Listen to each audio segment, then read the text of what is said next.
Estás escuchando a Intangiblia, el podcast de Intangible Law, hablando claro sobre propiedad intelectual.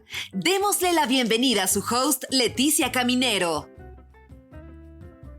Hola, desde Washington, D.C. Este es el episodio 2. Hoy hablaremos sobre el derecho de autor con la directora de Art Shapers, una asociación enfocada en promover artistas emergentes y emprendedores creativos. Antes de hablar con nuestra invitada, la persona detrás de Art Shapers, asociación que busca empoderar artistas emergentes otorgándole acceso a los mercados internacionales y dándoles una plataforma de promoción para sus obras, vamos a hablar sobre el derecho de autor. Cuando escuchamos el término derecho de autor, inmediatamente pensamos en arte, música, películas, especialmente la advertencia con el fondo azul al principio de muchas películas. También pensamos en escultura, literatura y otras obras de arte. Pero el derecho de autor es mucho más que eso. También puede ser programas de computadora, aplicaciones, videojuegos, manuales corporativos, presentaciones. Sí, las presentaciones de PowerPoint también son derecho de autor. Si resumimos su definición, podemos decir que el derecho de autor es el derecho otorgado a creadores sobre sus creaciones.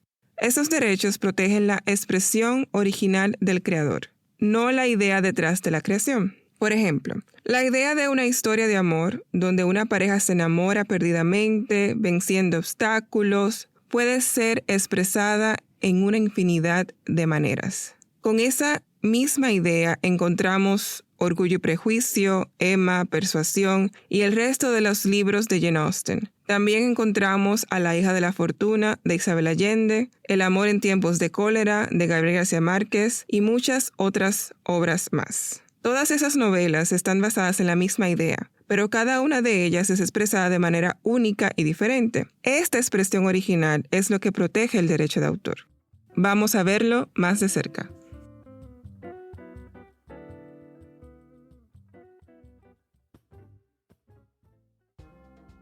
Aquí algunas cosas que debes saber sobre el derecho de autor. El derecho de autor nace cuando nace la expresión. El registro no es obligatorio para la protección. Sin embargo, siempre es aconsejable registrarlo.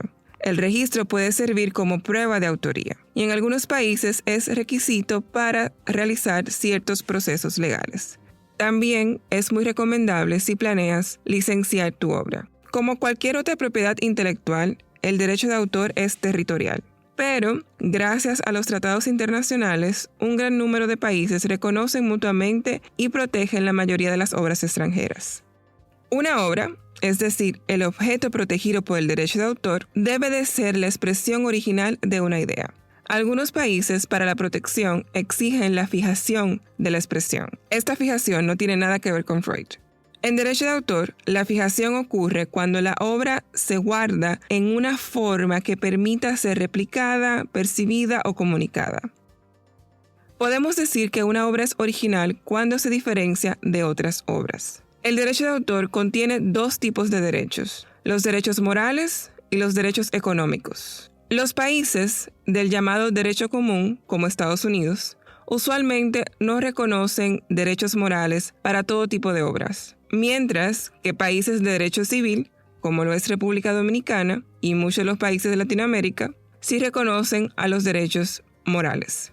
El derecho común se diferencia del derecho civil en que el derecho común se basa en las decisiones de los jueces y la costumbre. El derecho civil se basa en las leyes emitidas por el Congreso o el Parlamento o cualquier otra autoridad legislativa. Los derechos morales se centran en la protección del vínculo entre el creador y la obra. Su protección no expira. Los dos vínculos más comunes son la paternidad y la integridad.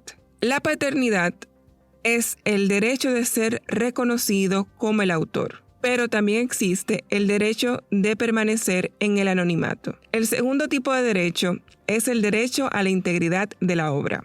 Este derecho permite que el autor se pueda oponer a cualquier modificación que pudiera afectar el valor artístico o el honor del artista, aun cuando ese autor haya cedido los derechos económicos sobre la obra.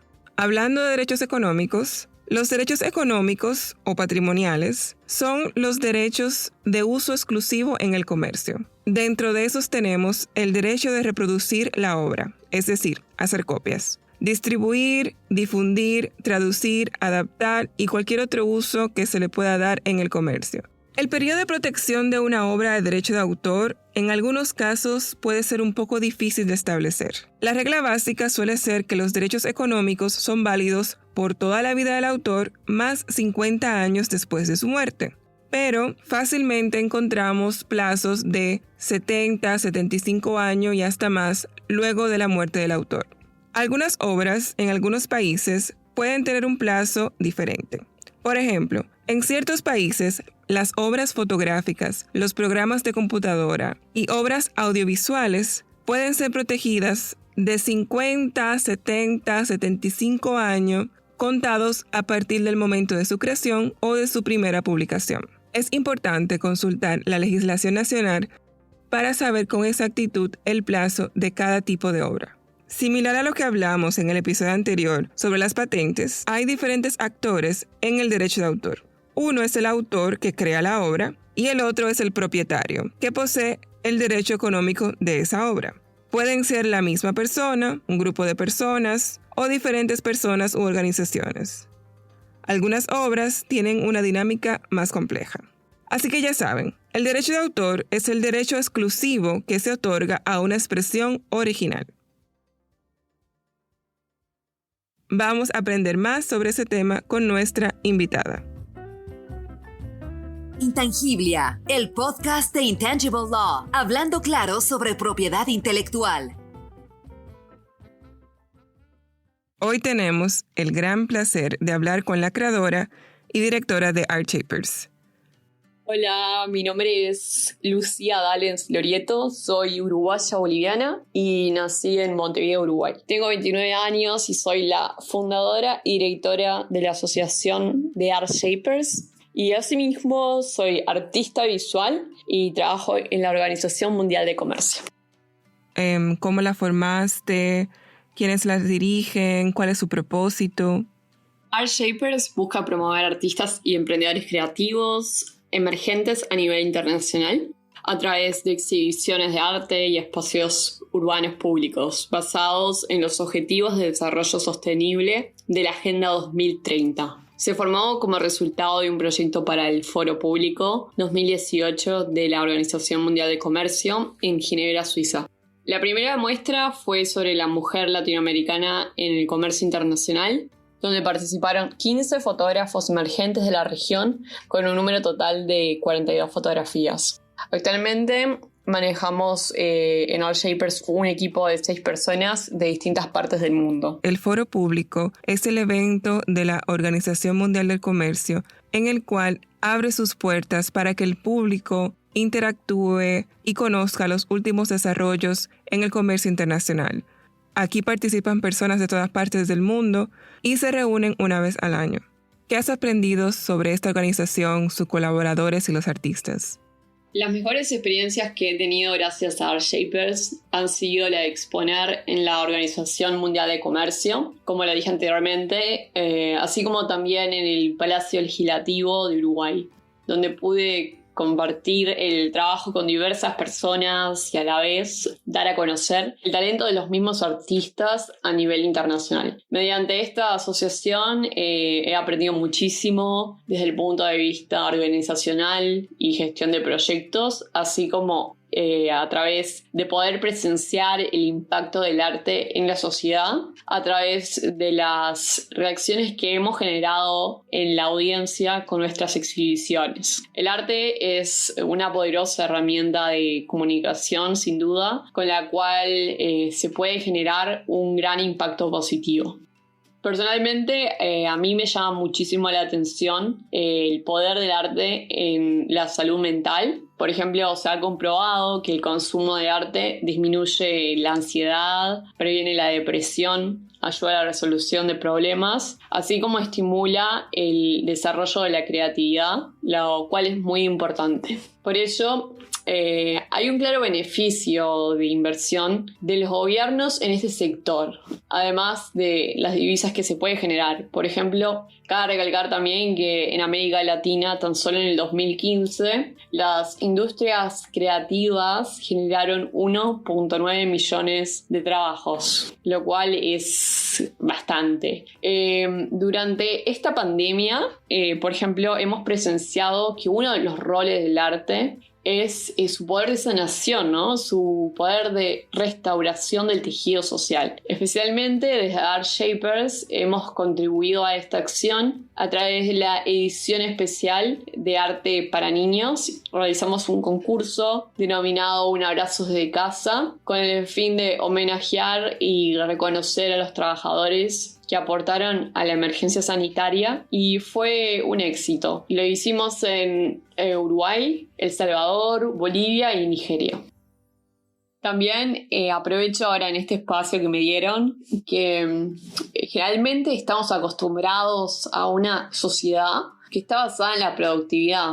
Es una cultura de burnout, como le explica, por ejemplo, Arianna Huffington en su obra The Free. Sin embargo, lo que no nos estamos dando cuenta es que los humanos tendemos a ser más productivos cuando nos sentimos bien y tenemos espacio de ocio, de expansión creativa, tal como lo ofrece el arte. Entonces, cada individuo diseña y ejecuta un estilo de vida. Sin embargo, lo que sucede es que muchos de ellos terminan perdidos en la traducción, ¿no? Y con esto digo que dejan a un lado el nivel más importante o la base del bienestar humano, del día a día, como por ejemplo comer bien, ejercitarse, dormir bien, consumir cultura y relacionarse. Y con ello hago nuevamente un énfasis en el papel del arte que tiene en la sociedad.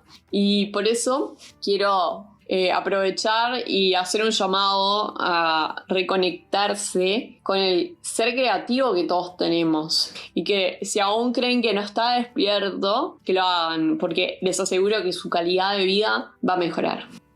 Entonces el arte nos sana, nos nutre y nos mantiene, o tiene el gran potencial de mantenernos.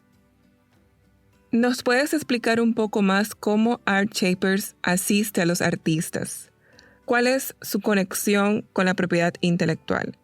Desde Art Shapers se busca asistir a los artistas exhibiendo su trabajo en espacios internacionales de prestigio, conectándolos con compradores, y en temas de propiedad intelectual buscamos que se prevé la existencia de los derechos de autor sobre sus creaciones con el objeto de reclamar su protección frente a terceros. Aparte de ayudarlos a ingresar al mercado internacional, también los ayudan a gestionar la protección de sus obras. Lucía, ¿algún consejo para nuevos artistas? Desde Art Shapers le damos varias recomendaciones para poder proteger sus obras. Uno es firmen todas sus obras. Este es el paso principal para evitar plagios y preferiblemente con el año que finalizaron su obra. Dos, registren todas las obras. Recomendamos revisar qué dicen las leyes de derecho de autor en cada país, especialmente de donde viene el autor. Y aunque algunas de las leyes de propiedad intelectual son bastante similares en todo el mundo, podrían haber pequeñas variaciones que son importantes de saber. 3. Mantengan registros digitales de las obras. Esto puede ayudar a probar que la obra es de su propia autoría. 4. Es agregar una marca de agua a todas sus obras para protegerlas, sobre todo si las suben a redes sociales. Y 5. Diría que manténganse informados porque esta es la mejor forma de saber si hay modificaciones de leyes sobre la propiedad intelectual que puedan afectar cómo se maneja el tema de derechos de autor. Así que eso. Bueno, muchísimas gracias y espero que les haya servido. Muchas gracias por tu tiempo y por los consejos. Nuestros artistas ya saben que primero deben de firmar sus obras. Segundo, registrarlas ante la autoridad nacional correspondiente. Tercero, registrarlas digitalmente, preferiblemente con tecnologías como blockchain. Cuarto, usar una marca de agua cada vez que suban sus obras a Internet o cualquier plataforma de redes sociales. Y quinto, mantenerse informados de cualquier evolución que tenga el derecho de autor en los países o en el país en donde están ejerciendo su profesión. El valor de la creación está en sí misma. El valor reside en las expresiones del autor, en el universo que ella creó, en ese conjunto de expresiones originales que nos lleva dentro de su mente a una realidad imaginaria o única. El derecho de autor en particular y la propiedad intelectual en general es la ley que convierte al producto de la creatividad en un derecho. Y así llegamos al final de nuestro episodio. Nos vemos el próximo martes, donde hablaremos con un nuevo invitado o invitada y sobre un nuevo tema de propiedad intelectual. Gracias por escuchar a Intangiblia, el podcast de Intangible Law, hablando claro sobre propiedad intelectual. ¿Te gustó lo que hablamos hoy? Por favor, compártelo con tu red. ¿Quieres aprender más sobre la propiedad intelectual? Suscríbete ahora en tu reproductor de podcast favorito. Síguenos en Instagram, Facebook, LinkedIn y Twitter. Visita nuestro sitio web www.intangiblia.com. Derecho de autor Leticia Caminero 2020. Todos los derechos reservados. Este podcast se proporciona solo con fines informativos y no debe considerarse como un consejo u opinión legal.